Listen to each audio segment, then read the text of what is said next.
اللہ کا وعدہ حق ہے، میں اس کی نعمت بڑھا دیتا ہوں، اور میں نے دیکھا ہے اللہ نے اس کی نعمتوں کو بڑھا دیا ہے۔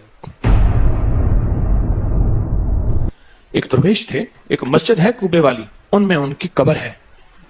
کچھ زیادہ سال نہیں گزرے، زیادہ زیادہ 40-50 سال گزرے ہوں گے۔ وہ جب دنیا سے فوت ہو گئے تو ان کی دل کی دھڑکن بہت تیز تھی۔ دل زندہ ہے کہ نہیں فوت ہو گیا؟ ڈاکٹر کو بلایا، اس نے کہا جی جسم سارا فوت ہو گیا ہے۔ انہوں نے کہا دل نہیں مرا۔ میں ان کی قبر پہ کبھی کبھار جایا کرتا ہوں، ایک مسجد کے ایک کونے میں ہے، وہ دل زندہ تھا، دھڑک رہا تھا۔ آخر طے ہوا یہ دل زندہ ہی رہے گا، اس اللہ کی امانت کو لحد میں پہنچا دو۔ وہ دل زندہ کیوں تھا؟ اس شخص کے، اس درویش کے کچھ معمولات ہیں، میں بتاتا ہوں۔ وہ کبھی وضو کا پانی ضائع نہیں کرتے تھے، وضو اہتمام سے کرتے تھے، تھوڑے پانی سے وضو کرتے تھے، مسواک استعمال کرتے تھے۔ وہ ہر وقت بندہ ذکر کرتا تھا، اور کبھی سورت ملک نہ پڑھی ہو اور سوئے ہوں، سورت ملک یاد کی، پھر یاد کی، پھر یاد کی سورت ملک، اور کبھی اور درود پاک کا اہتمام کرتے تھے۔ لیکن پڑھتے کیسے تھے؟ آج ایک درود پاک پڑھنے کی ادا مجھ سے سیکھ لیں اور مجھے سکھا دیں، ہم سب سیکھنے والے ہیں۔ رسول اللہ صلی اللہ تعالی علیہ وسلم کا، میرے کملی والے کی اداؤں کا استحضار کرتے ہوئے، میرے حضور کی وفاؤں کا، میرے حضور کے احسانات کا، احسانات ساری کائنات کے جتنے بھی ہیں ان کے احسانات ہیں، میرے حضور کے جو احسانات ہیں ان سے بڑھ کے کوئی احسان نہیں۔ کسی نے امام زید سے پوچھا، جن کے نام پہ زیدی سادات ہیں، وہ ڈوب کے کچھ پڑھ رہے تھے، بہت ڈوبے ہوئے۔ کسی نے پوچھا کہ آقا کیا پڑھ رہے تھے؟ فرمایا درود پاک پڑھ رہا تھا۔ اور پوچھا کہ حضرت یہ ڈوب کے کیا؟ کہا اپنے بڑوں کے احسانات کا استحضار تھا کہ انہوں نے ہم پہ احسان کیا۔ امام زید کی ادائیں ہیں، استحضار ہو ساری کائنات کے احسانات، لیکن جو احسان میرے کملی والے کا ہے وہ کسی کا ہو نہیں سکتا، جو احسان میرے آقا کا ہے وہ کسی کا ہو نہیں سکتا۔ احسانات ہوں، اچھا پہلے تصور میں آئیں گے، پہلے زبان پہ، پھر تصور پہ، پھر توجہ پہ، اور پھر ایک وقت ایسا آئے گا، ایسا محسوس ہوگا کہ میرا حضور ہے، ان کے ہاتھ مبارک ہیں، حوض کوثر کا پیالہ ہے، وہ مجھے دے رہے ہیں، میں پی رہا ہوں، اور اس کا ذائقہ میری زندگی میں کبھی جائے گا ہی نہیں۔ ایسا ہوتا ہے، جن کے ساتھ یہ بیتی ہے بات، ایسا ہوتا ہے، اور 100% ہوتا ہے، اور 100% ہوتا ہے، ایسا ہوتا ہے۔ مشق کرتے کرتے آپ اس مقام تک پہنچ جائیں گے، مشق کرتے کرتے اس مقام تک پہنچ جائیں گے، خود محسوس ہوگا اور جاگتی آنکھوں سے محسوس ہوگا۔ اور مشق کرنی ہے حضور کے احسانات کو سامنے رکھ کے، ایک تصویر تو درود پاک پڑھ لیا کریں زندگی میں، روز ایک، چاہے زندگی یعنی دن میں کسی وقت بھی صبح شام پڑھنے بہتر ہے، ورنہ ایک تصویر ایسی جس میں حضور کے احسانات ہوں کہ یا رسول اللہ آپ کی برکت سے آج میری پیشانی سجدوں میں ہے، یا رسول اللہ آپ کی برکت سے آج میں آپ سے مانگنے والا، آپ کے رب سے مانگنے والا ہوں، اور اس کے غیر سے مانگنے والا نہیں ہوں، یا رسول اللہ آپ کی برکت سے میں قرآن کا حامل ہوں، سجدوں کا حامل ہوں، نماز کا حامل ہوں، اور آپ کی برکت سے یہ ملا مجھے نیکیاں، یہ عبادتیں، یہ سعادتیں، یہ راحتیں، یہ رحمتیں، یہ برکتیں، یہ خیریں ملی، یا رسول اللہ آپ کی برکت سے۔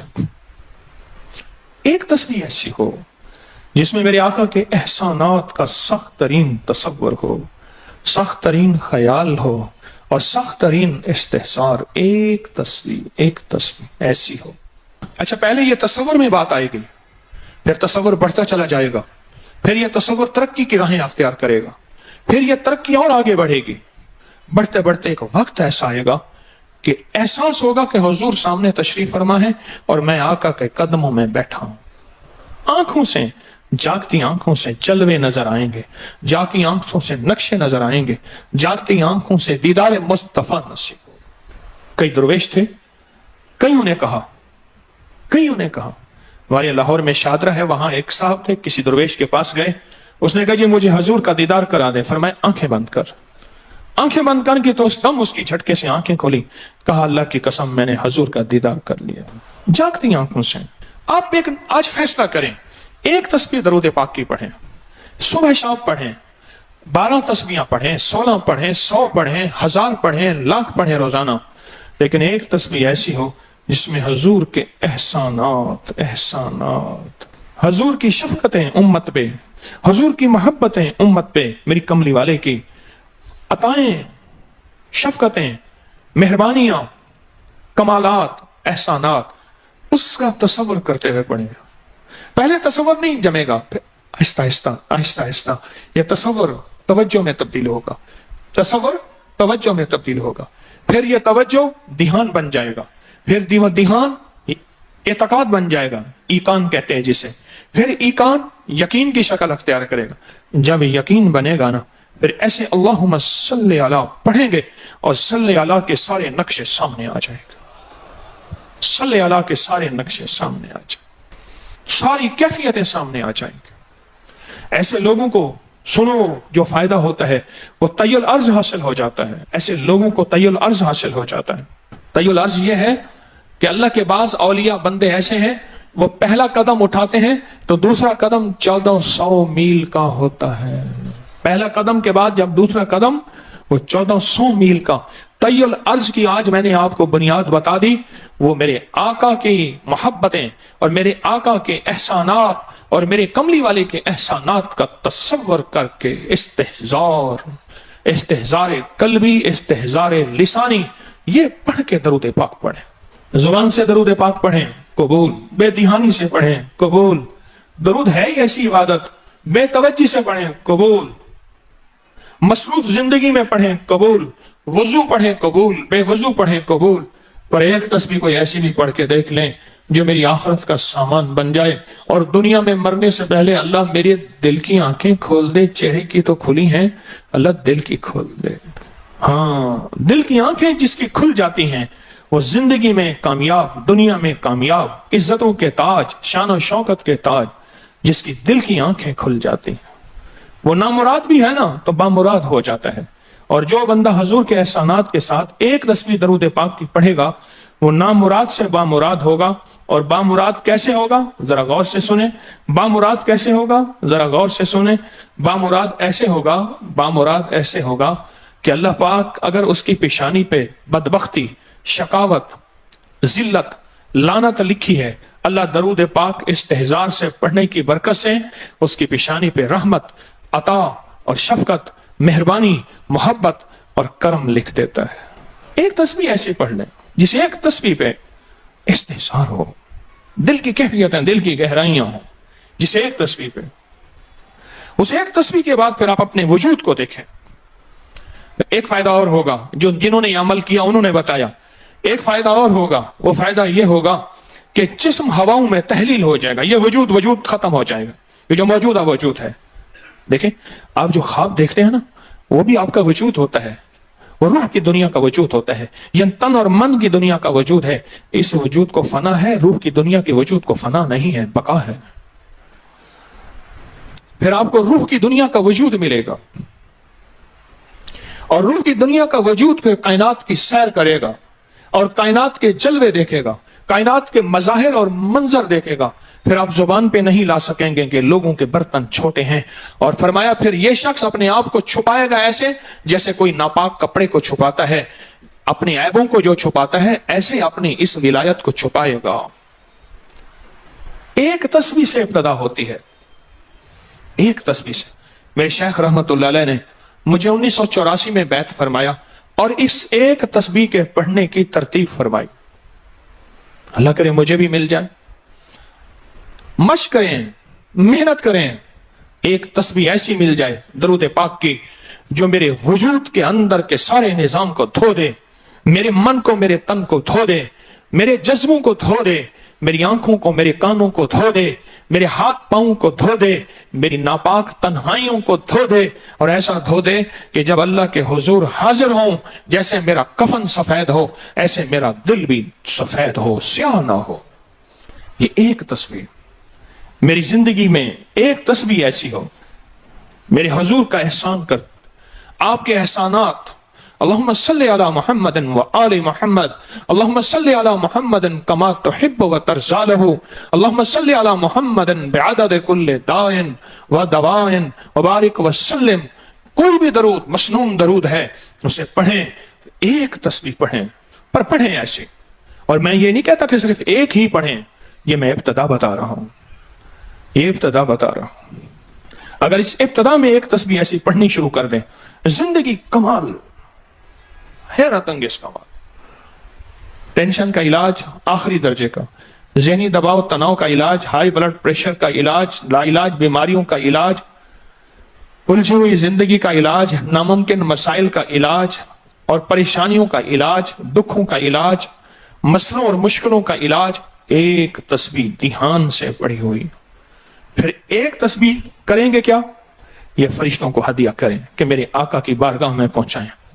نیک زمزم کی روحیں ان کو ہدیہ کریں، میرے آقا کی بارگاہ میں پہنچائیں. اور اللہ کے نیک ولیوں کو، صالحین کو ہدیہ کریں اور نیک جنات کو ہدیہ کریں. ہاں، یہ ایک تسبیح ہدیہ کریں.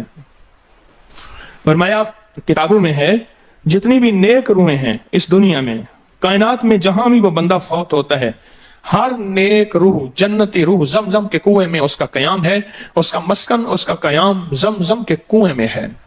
اور جتنی بھی بدکار روحیں ہیں وہ دنیا میں جہاں بھی مرے، ان کا قیام برہوت ایک کنواں ہے جو یمن میں ہے، اس کنویں میں ان کا قیام ہے.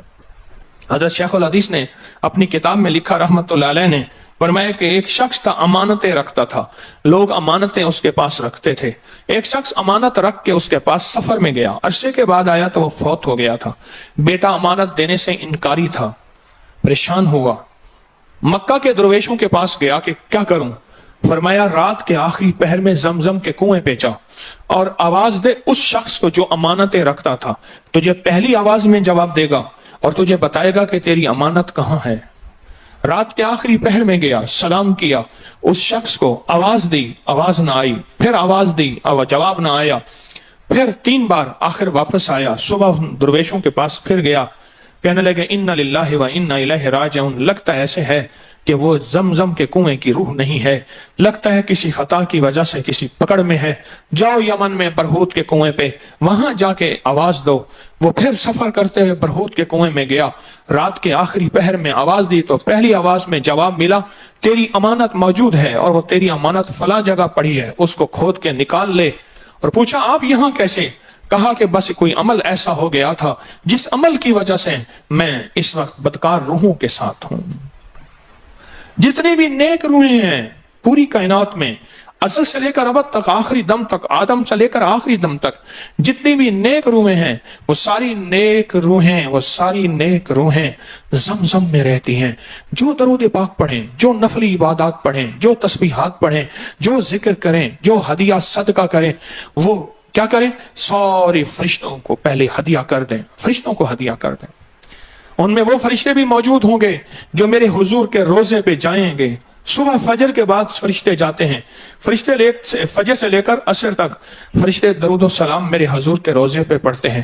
پھر ڈیوٹیاں تبدیل ہوتی ہیں، پھر عصر سے لے کر فجر تک اور فرشتے آتے ہیں.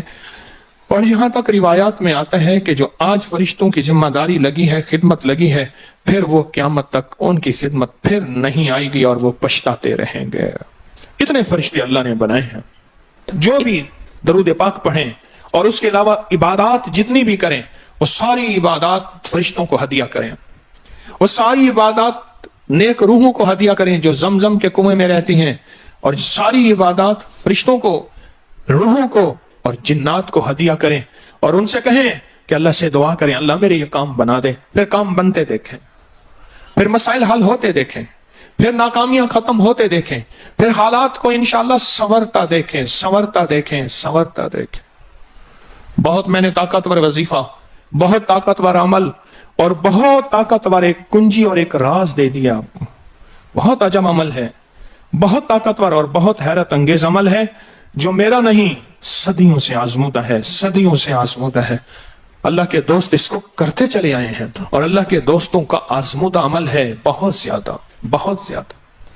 پر ایک تسبیح ایسی ہو جو توجہ سے، جو احسانات کا تصور کر کے، جو میرے کملی والے کے احسانات کا تصور کر کے، تصور کر کے، تصور کر کے، احسانات کا تصور کر کے ایک تسبیح ایسی ہو، ڈوب کے یا اللہ دنیا میں ایسی جگہ کوئی کہیں ہوتی، یا اللہ دنیا میں ایسی جگہ کوئی کہیں ہوتی، اکیلے بیٹھے رہتے یاد تیری دل نشیں ہوتی۔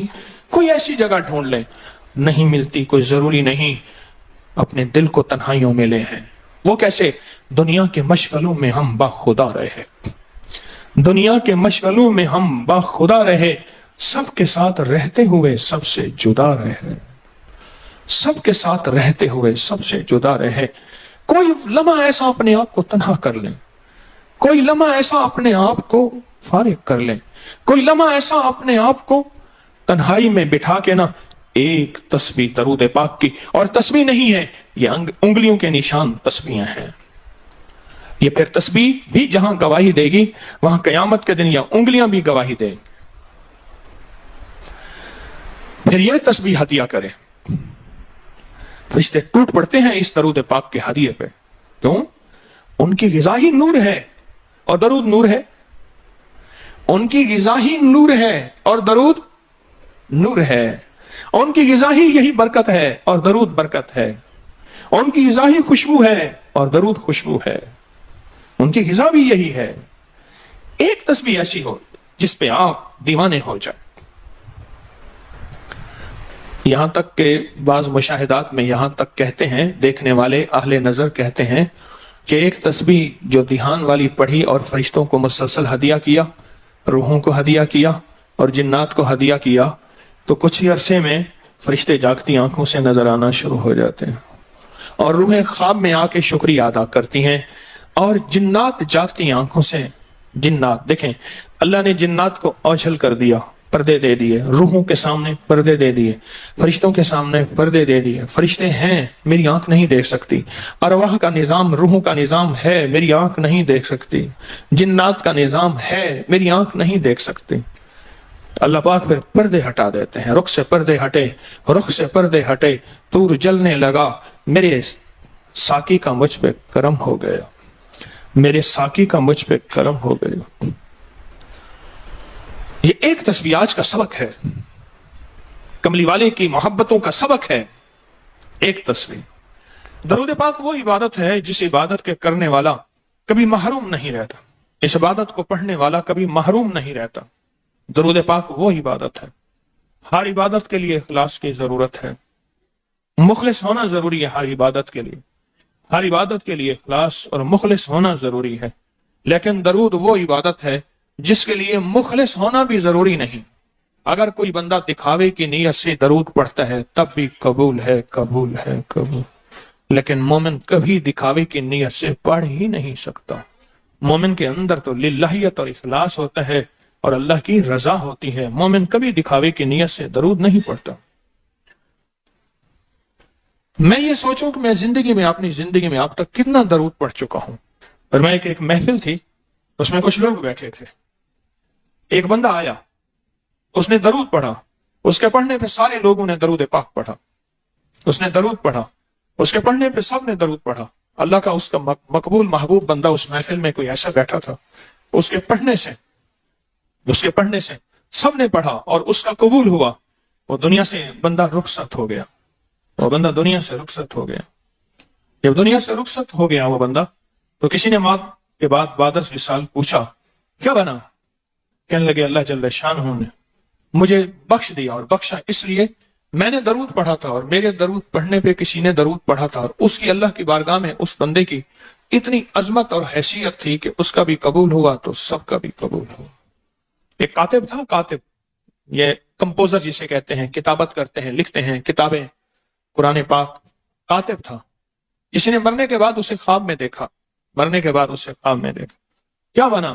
کہا جب بھی میں نے حضور کا نام لکھا تو صلی اللہ علیہ وسلم لکھا، ساری زندگی میں اللہ جل شانہ نے میرے صلی اللہ علیہ وسلم جمع کیے اور ایک طرف میری خطائیں جمع کی، اور وہ میری خطائیں جو ہیں زیادہ ہو گئیں، تو اللہ پاک جل شانہ نے صرف ایک صلی اللہ علیہ وسلم رکھا تو ساری خطائیں ختم ہو گئی اور کملی والے کا درود غالب آ گیا۔ قبر میں جب بندے کو رکھا جائے گا، دائیں بائیں دیکھے گا، اس کا کوئی ساتھی نہیں، کوئی وارث نہیں، سب چھوڑ جائیں گے، ایک حسین شخص دائیں بیٹھا اس کے سوالوں کا جواب دے رہا ہوگا، اور اس کے خوف میں اس کا ساتھی، اس کی وحشت میں اس کا ساتھی، اور اندھیرے میں وہ روشنی اور نور بن جائے گا، اندھیرے میں روشنی اور نور بن جائے گا۔ اور جب یہ منکر نکیر کے سوالوں سے خلاصی پائے گا اور اس کو راحت ملے گی تو پوچھے گا تو کون ہے آج اتنی مشکل میں میرا ساتھی؟ کہا میں وہ درود ہوں جو تو دنیا میں اٹھتے بیٹھتے سوتے جاگتے پڑھتا تھا، تو مجھے نہیں بھولا میں تجھے نہیں بھولوں گا، تو نے مجھے یاد کیا میں ہمیشہ تجھے یاد کروں گا۔ ہاں، جہاں بھی مشکل ہو، جہاں بھی پریشانی ہو، زندگی کی کوئی الجھن ہو، وہاں درود پاک کا پڑھنا مشکل کشائی ہے، درود پاک کا پڑھنا حاجت روائی ہے، درود پاک کا پڑھنا زندگی اور صحت ہے، تندرستی ہے۔